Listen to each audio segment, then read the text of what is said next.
does food consume your life? Do you wake up wondering what you should and shouldn't eat, how much you should and shouldn't eat, when you should and shouldn't eat, and how you'll make it through the day, and then you end up feeling guilty at the end of the day anyway because you totally messed it up? If this is you, you are in the right spot. We are talking about how to stop obsessing over food all day long.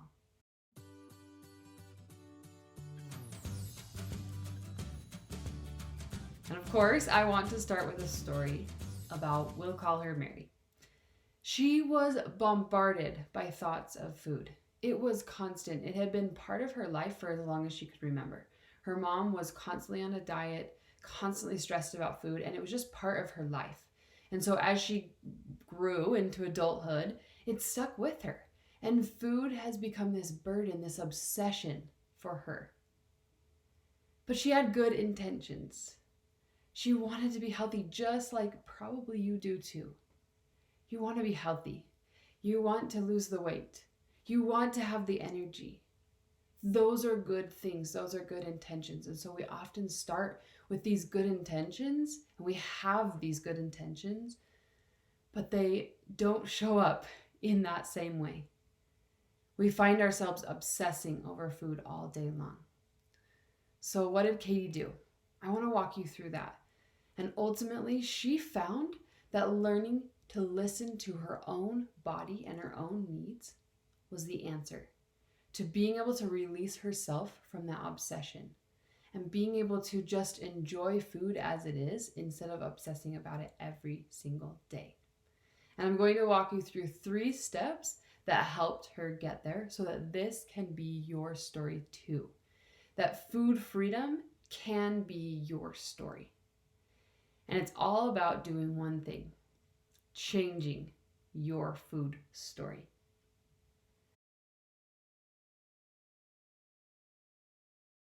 So lesson number 1, step number 1 is to identify those food stories that you have.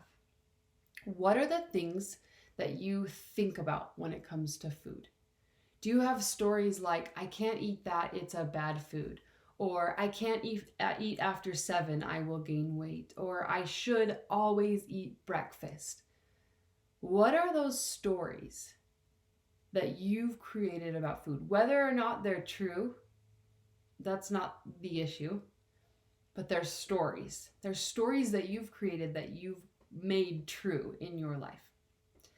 I don't want you to do anything with them right now. I just want you to observe them without judgment. Just observe these stories and where they came from, and recognize that they're a part of your life. Be appreciative of them and know that we can change them.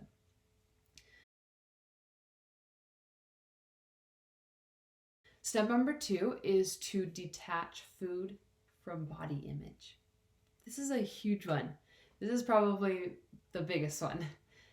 Food does not always have to be about weight loss or changing your physical appearance.